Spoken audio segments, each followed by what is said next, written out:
Yeah. So have you seen how CrossFit has been like re-releasing old benchmark workouts?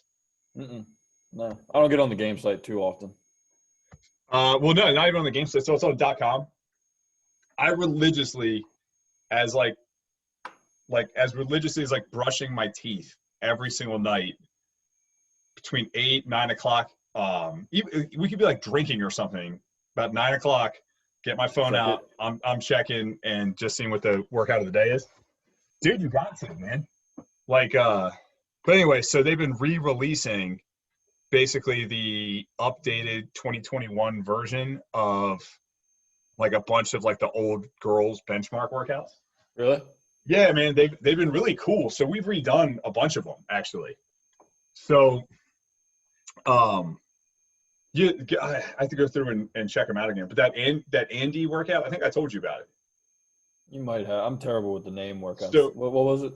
they did it. So they're re-releasing them as like different versions, like updated versions of the old ones, right? Mm-hmm. So they did this workout called Andi, which is Angie.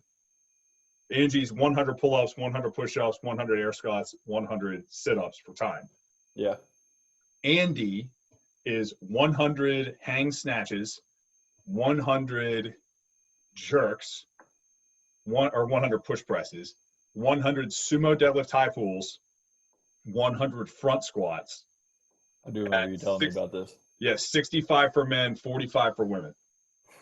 It was awesome. Awesome? It sounds terrible. It was awesome. Sumo deadlift high pull sounds atrocious. That was easily the easiest part. Really?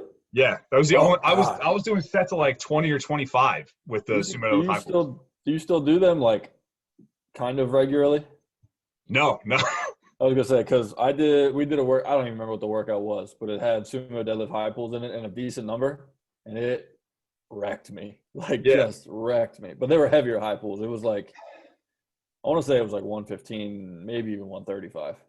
No, I like the movement. It's you know, it's like weird to kind of work in sometimes, but anyway, the reason I brought it up is they had basically like Linda 2.0 they released. Yeah. And it was 10, 9, 8, 7, 6, 5, 4, 3, 2, 1 ring muscle ups and clean and jerks at body weight. Oh my God. So that's a demoralizing workout for me just because I know there's like a 2% chance that I'll ever be able to RX that workout. Well, so you'd have to figure out a way to you could scale it a whole bunch of ways. You could go 5, 4, 3, 2, 1 twice. Oh yeah, I'm sure that there's ways that I could get it done. It's just, and it's the bench press. No, well, so you talking about Linda or the new Linda? Linda. Well, Linda 2.0 would just be as much of a struggle for me. No, this Linda 2.0 one, I forgot what it's called. I got to look it up what it's called. But I saw that. I was like, I got to try that. So that is 55 clean and jerks at 225 pounds for me. Yeah, I do 240. I mean, with that being said, though, I just did 40 at 250, and you're just as strong, if not stronger than me. So. Yeah, let's be real. Stronger than you. Come on. Yeah. Let's try to give myself some credit. Yeah, but anyway, I that's like one of those ones. I'm like, I kind of want to knock that out on like a Saturday or something like that, you know. But how was the scaled games workout? That looked rough. The scaled games workout. Which one? You said you did the 2020 Open or? Oh yeah. You did this past weekend.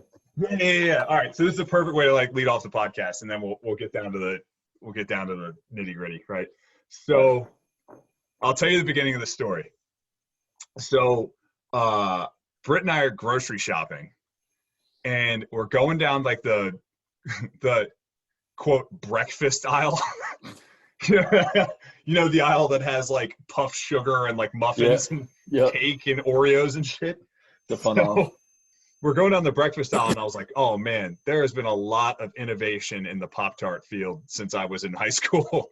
I haven't had a Pop-Tart since maybe early college, but it's been at least 10 years. And I was like, man, some of these actually do look really good, but I'm like, I can't justify buying a box of Pop-Tarts right now as a 30-year-old man. So I text my brother. I go, dude, I've been wanting to do this for a while. why don't we do all 5 2020 open workouts scaled every hour on the hour? And he's like, he sends me back that meme, that Rick and Morty meme. You son of a bitch, I'm in. Right. I really need to know how you went from too old to buy Pop-Tarts to let's do an every hour on the hour workout. So I'll tell you, I don't know. It was something I've been wanting to do for a while, just to see how it goes. I've seen different iterations of that. So 20.1, we treated like it's just like a normal workout. Like, just, all right, send it. And I'm competing against my brother's awesome at burpees. And if you give him a light barbell like that, he can move it pretty well. So I'm trying to compete against him, and my brother's 5'9", 175 pounds. I've got 6 inches and 70 pounds on him. Yeah. And so, yeah, of course he beats me on that, but I like sent it. Then we get to 20.2, which was that 20-minute AMRAP. Yeah. The worst workout of all time. Any of those 20-minute Cindy like AMRAP, I absolutely despise. And I told him, I was like, guys, I am not going to go all out in this work. Like, I'll do 30 rounds. I will skip the gym that day if that workout's programmed. Right, for scale. Workout. Yeah. You know what I mean? Like, I would skip too, man. But so I'm like, I'm not going to kill myself. I was like, I will do 30 some rounds of this. It's not happening. So I did it like every 45 or like every 50 seconds and just cycled it like that. And what was it? It was single unders, like knee ups. So 4 thrusters with 35-pound dumbbells, 6 hanging knee raises, and 24 single unders. It was just, it's mind numbing, But then it was just going through the motions. Then 21. Then it was the deadlift handstand push up scaled version. So it was 21, 15, 9 thrusters or deadlifts at 135 and hand release push ups. Then 21, 15, 9 deadlifts at 185 and bear crawls for 50 feet. I feel like you made the statement that workout scaled is harder than the workout RX when it came out. Negative. That is not true. But it's faster. You know what I'm saying? Like some of those workouts, like it's not a matter of like harder or easier, but sometimes when you can go faster, it can make it suck more. Yeah. Right?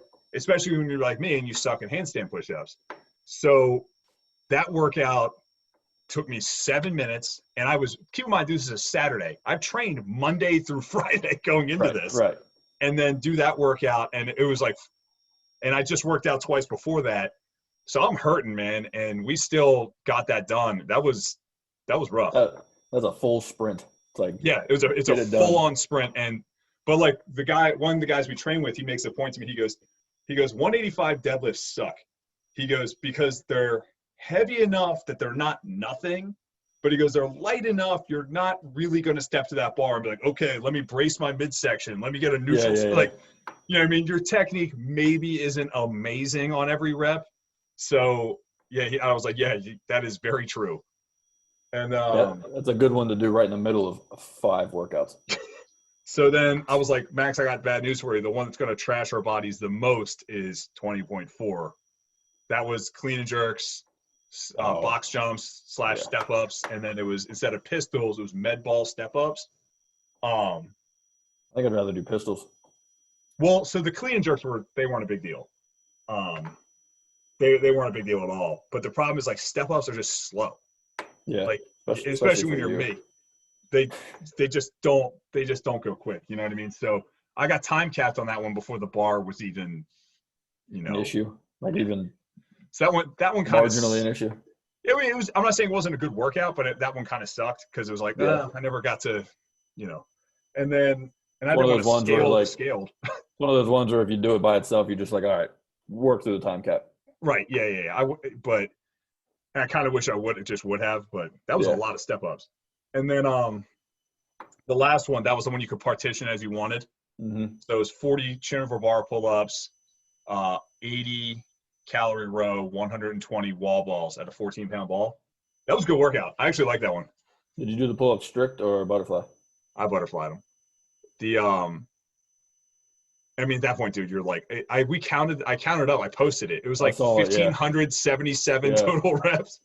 Probably trashed at that point. It's a good thing Yeah. you didn't do it like an RX, like where you had some actual weight to deal with. Otherwise, you'd have been hurt. Yeah. I mean, I would have gotten time capped on all of them. But that last one was kind of cool. Like, there's a big difference between a 20 and a 14-pound wall ball. So, like, I could actually knock out, like, big sets and not be, like, heaving for air into my lungs. Yeah, yeah. So, that one I was like, Max and I kind of walked. I was like, oh, that was a good workout. That was a good. We got like good push. Yeah, it was a cool one. But so anyway, that's our welcome to Pardon My Jerk, everybody. That's a hell of an intro. Duncan and I are coming at you with an emergency podcast tonight because a weird thing happened yesterday. Did you see that one coming, Dunk? No, I did not. Kind of shook me a little bit more than I would have expected something like that too. What do you mean by shook you? I didn't expect it at all. And I don't know, it was like I got into CrossFit in 2015 when he just started, Matt Fraser just started kind of started his dominance. So it's weird to think of like you're a fan of a sport where the guy that's dominated the entire time you're there is just no longer there anymore. He's just gone. First of all, I keep telling you this. You started CrossFit in 2013. All right, but I wasn't like I was doing it. I was doing the workouts. I wasn't paying attention to like the competitive side or anything like that. Right. Yeah, it's weird because like so I had like a lot of my friends like text like people that do and don't do CrossFit have like texted me and been like, "What's up with this Fraser thing?" or like, "Are you okay?" Like checking it like. And I'm like, yeah, I mean, I like Fraser a lot. I wouldn't say he's like one of my favorite athletes, but it's interesting when you try to give like some kind of perspective to your friends that are fans of other sports but not CrossFit. And I keep trying to think. I was like, there is no parallel. Yeah. You know what I mean? It's like, yeah, imagine if Patrick Mahomes retired right now, but imagine if Patrick Mahomes won 5 Super Bowls instead of one. It kind of is a poor comparison, but it made me kind of feel the way did when like Tiger Woods just kind of fell off the face of the earth. And that was a different circumstance like and everything, but like golf was like it revolved around Tiger Woods. Yeah. Sort of in a similar way where like if you talk about CrossFit, you're talking about Matt Fraser and T-Claire Toomey at this point. Right. So like for the few years after like Tiger Woods just was doing whatever he was doing, it was weird to watch golf. And I know most people aren't avid golf watchers, but I do enjoy golf. So I went into that feeling like it's just going to be weird to watch the games without having him be like, just knowing that it's like these guys still wouldn't be able to compete with him if he were here. Right. So that reminds me of a point I'm going to bring up later. I don't want to bring it up right now, but but Fraser retiring, like you said, man, it did kind of affect me more than I would have liked it to have. Yeah. Because when people were asking me about it, I'm like, I have very mixed feelings about it because I'm like, honestly, I'm not one of those people that's like a Tom Brady hater, right? I think watching greatness and watching, I don't like saying history, but watching history, for lack of a better term, is a privilege. You know what I mean? Yeah. Like someday maybe CrossFit gets as big as other professional sports are, and my kid is like arguing with me that such and such is the greatest, and I'm gonna be like, no, you never saw Fraser. Yeah. I mean, we had that argument for a long time with Froning, and then Fraser comes along, and just jumped right into that argument and kind of took over that mantle. So how did you feel about it? What were the feelings like that were going through your head? I don't want to say like sad or anything, but it was just like an unfulfilled. Like I just didn't think that I thought that he still had like 3 to 4 more years of winning. Mm-hmm. It was just like it was an unsatisfying feeling because I felt like I could have gotten more from him. Yeah, and that's like a selfish thing to say because like what does he care what I think? But that's just how I felt about it. Like because like I was at the gym when I found out, and so I get to my car and I flip open Instagram and it's just like nothing but Fraser farewells, and I'm like, it just looked like it did when Kobe had his little farewell tour. I'm like, Right. God, just people were just going nuts about this. Yeah, it was yeah, I had like super mixed feelings about it, right? Because on one hand, I'm like, that sucks. Like you said, I thought we had maybe a couple more years of it left watching that. I thought he was going to go 2 more years. I thought he was going to run it back against Ricky Garrard one time.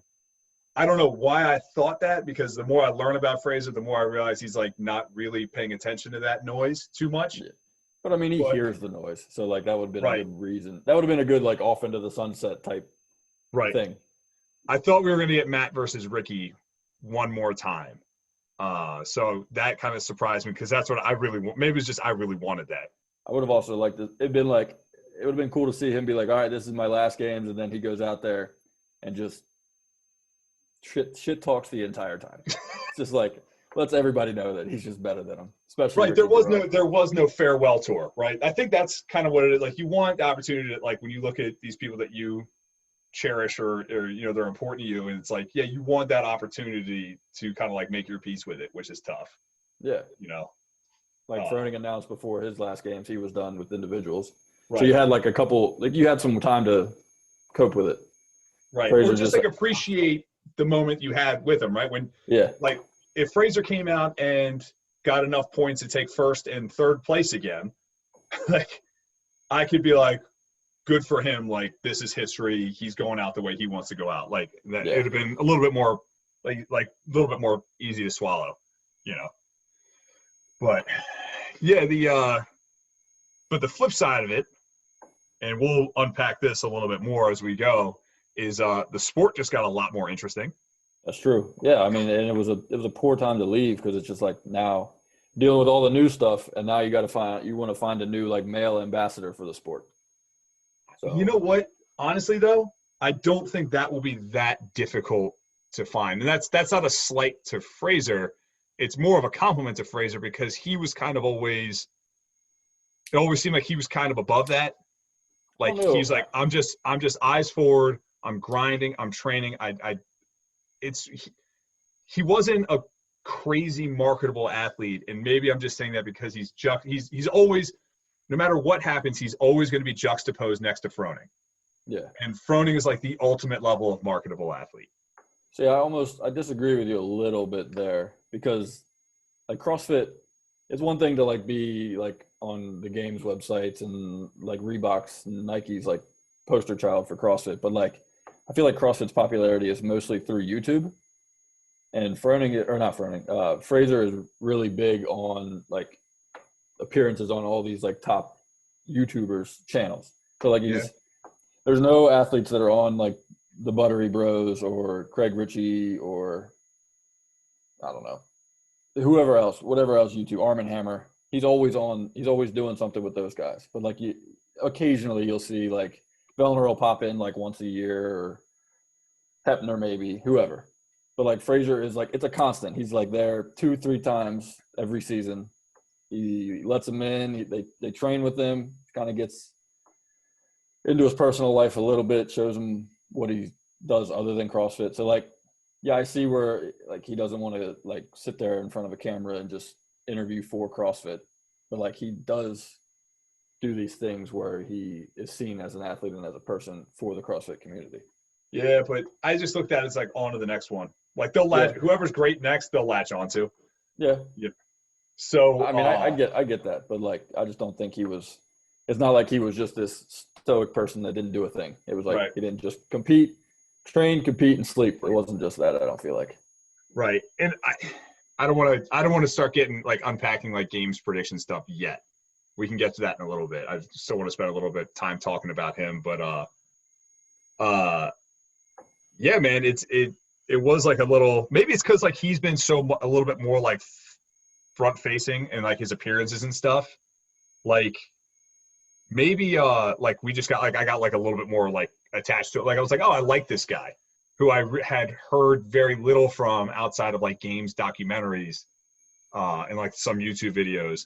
like now, like he's been a lot more front facing, doing a lot more podcasts, a lot more media stuff. It's like, oh, I actually like this guy and I'm actually rooting for him. And it's like, no, but I'm gone though. So that's why I was doing all that. It makes me genuinely think that he knew that he was done before the CrossFit Games happened. Because like as soon as he was done, like he made a few comments and then he just started doing all these, like he did the freaking Darren Woodson podcast. And that thing blew up. Like that was just something that I don't feel like he would have done 2 to 3 years ago. Yeah. Well, I was talking to Britt about this morning. I was like, because she read that morning Chalk Up article. I haven't read the Chalk Up article yet. But she said it was very good. She said Morning Chalk Up did a great job with Fraser's thing. It was really good. I did read it before. Oh yeah. Yeah. And I was like, it's no coincidence in any sport. It's not just in CrossFit. You always see guys retire right before training camp starts. Yeah. Right. Or right before they, the spring training or right before whatever, because I feel like I think like the brain like was ready to go, like he was into it. But like the heart, his heart wasn't into the preparation that would require for him to compete at the highest level anymore. I'm fairly certain that he's been in Aruba for the last like 3 weeks, so I can imagine why he wouldn't want to. His heart wasn't there. Fair enough. So, did your brain go the same direction as mine, where you're like, what's Toomey gonna do? My brain went to, she's done too. Me too. That was the first thing that I was like. That's the first thing that I said when I found out.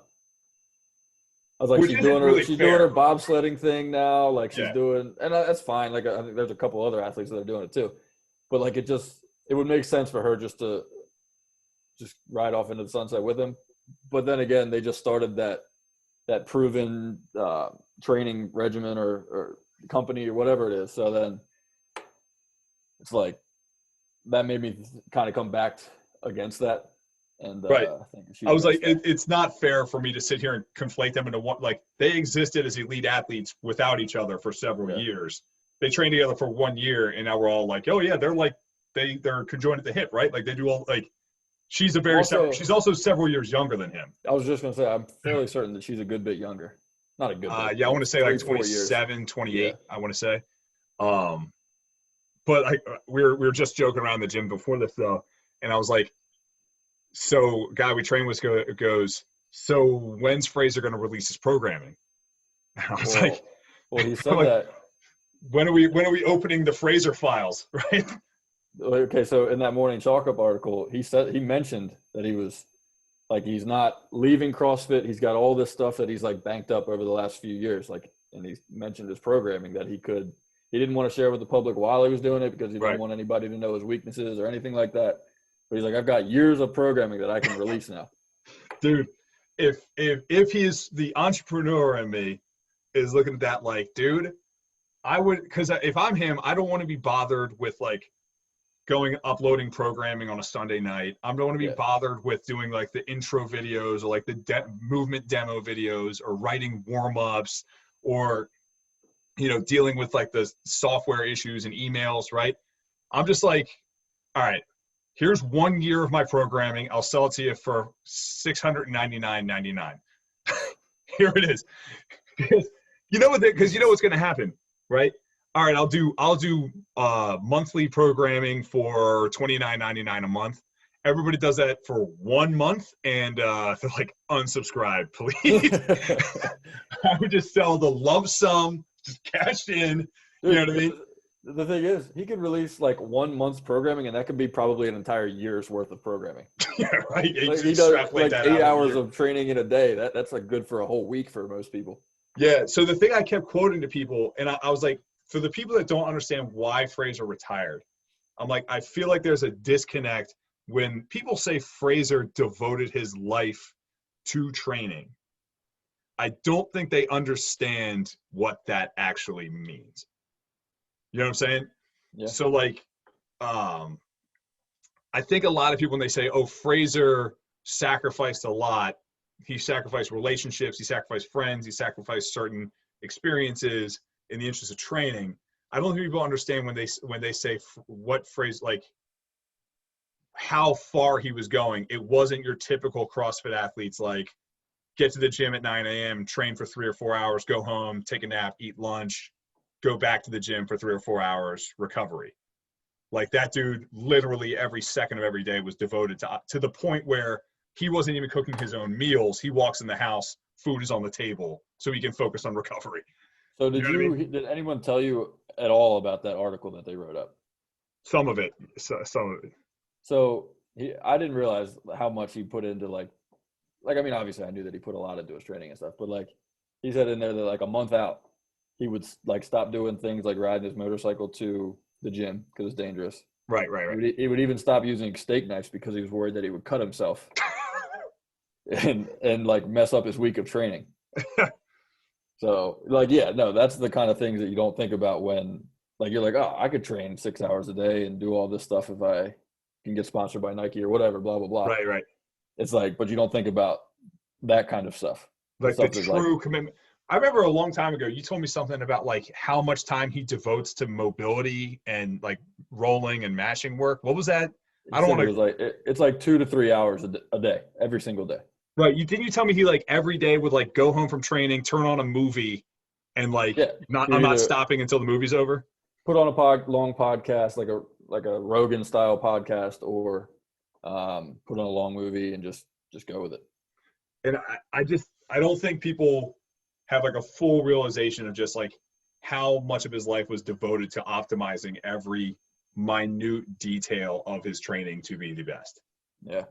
You know, like you don't think about the little things where it's like I said, you can train, you can do all the training in the world and you can even eat healthy, but it's like, if you want to be that level of good, you got to do every single thing. And can you do it? So, I mean, he started competing at that, like his highest level was like, because he says like 14, like he didn't do it, put in the same amount of work. So it says like 15, so 15, 16, 17, 18, 19, 20. So basically 7 years of doing that. You know, can you really blame him for like the season rolls around again and he doesn't really have much left to prove anymore, like not being willing to go to that place? Yeah. You know? I don't blame him. And then you got to think about the 10 years prior training for, he was wanting to be an Olympian. Right. So, right. Like, and coming back from a major back surgery. Yeah. So he's worn down. And like I said, I'm fairly certain he's in his 30s. 31. So like he's wanting to start a family, I'm sure. Yeah. So and do we ever see him again in a competitive capacity? In any competitive capacity?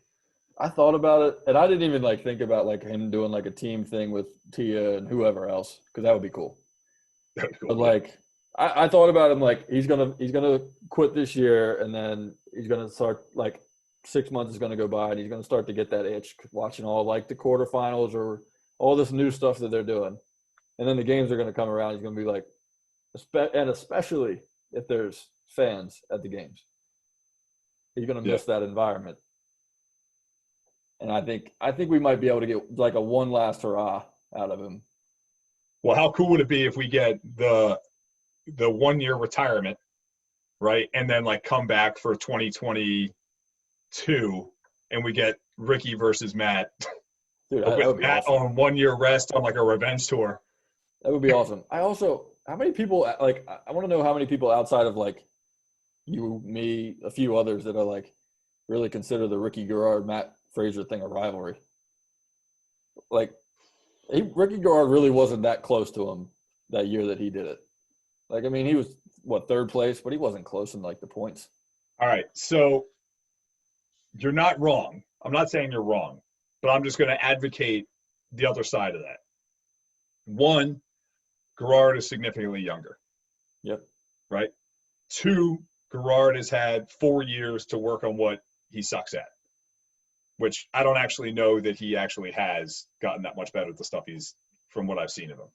Yeah. Three, Fraser has made his opinions on people that do PEDs very apparent and clear, right? Oh, yeah. The point, like, he was on the Matt Josh Sabon podcast going in on him again, right? Right. And then fourth, Ricky knows that Matt has said all that stuff about him. Yeah. You know what I mean? So I would really enjoy seeing. So you're talking, at that point you'd be talking about a dude in his late 20s against a guy who's 33 years old. which still is not old. Not Briggs has been doing this, like, she's been 45 for like 10 years now. point taken. Exaggeration, but Right. Yeah, but point. No, I mean, it's a valid point. If you take care of your body, right? Yeah. So, yeah. So I wouldn't say it's a rivalry in the sense that like the Steelers and Ravens are a rival, or Ohio State and Michigan are a rival. Maybe actually, you know what? It's exactly a rivalry in the way Ohio State and Michigan are a rival. Yeah, one is clearly superior, but hey, it would be interesting to see a good fight, you know? Right. No, I agree with that.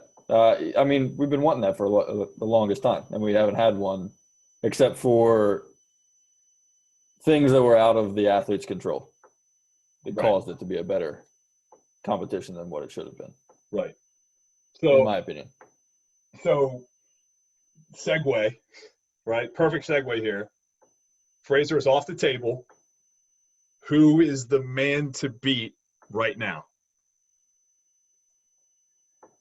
Dude, I have no idea. If it would have been 2019, I would have told you Noah Olsen, hands down. But then, like, the way I don't think he performed all that well at the games this year. What did he come in? Did he come in third? He came in fifth, didn't he? He didn't come in third. No, It was because the podium was Fraser. It was Fraser, and it was Quant. Then it was Medeiros. Technically, in terms of points, it could have been Fraser again. And then it was either Adler or Olsen, fourth or fifth.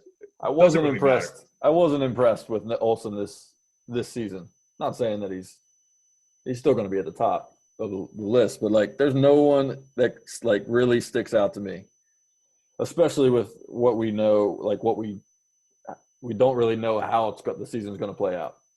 So like, are we going to get to the games where there's going to be 40 athletes there, like a traditional, like it was back in 2016?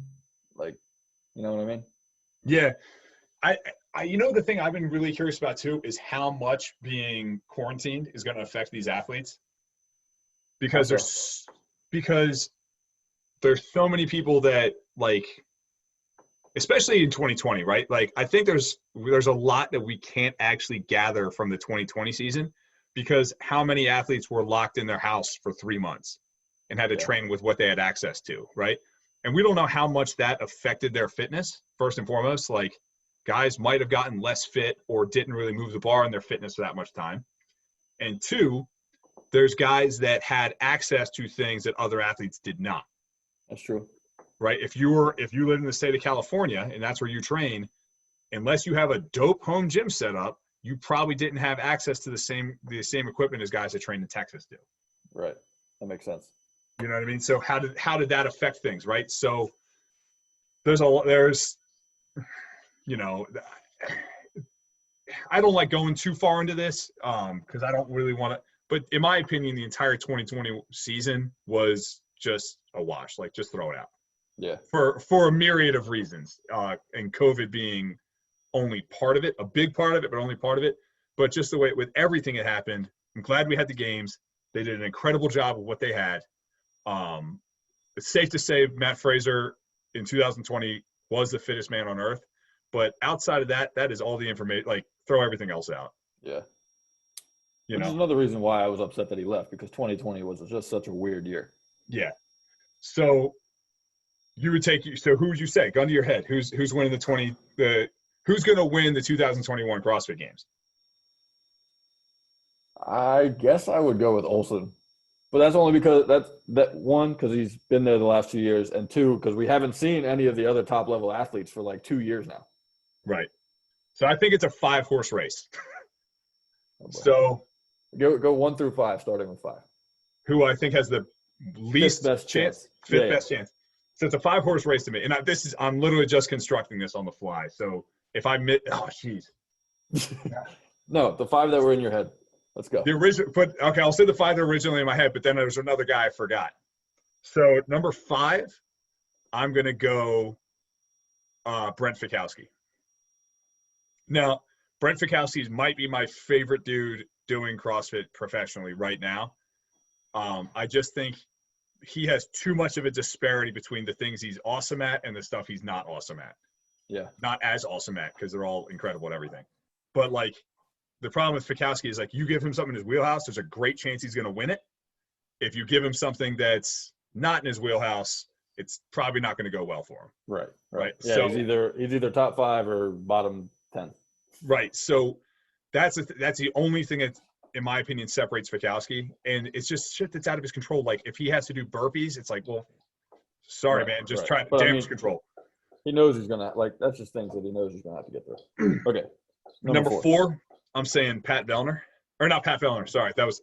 I'm going to say Scott Panchik. Scott Panchik he's doing, I think, what's going to pretty much be his swan song this year. You know, the team thing didn't work out for him. He's decided to kind of throw his hat back in the ring as an individual athlete again.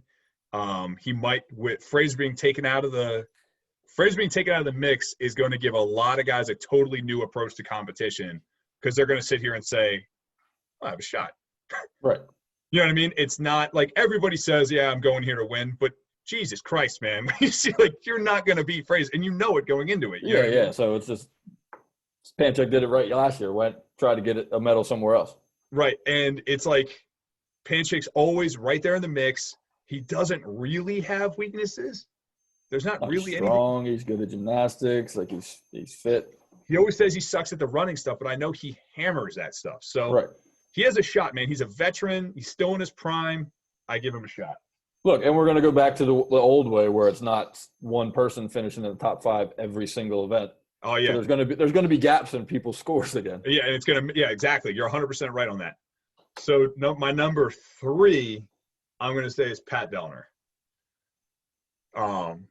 Pat, there's not really a whole lot to say about Pat Vellner. Is so unpredictable. Yeah, I mean, like there's so many things. Like he's an unreal athlete.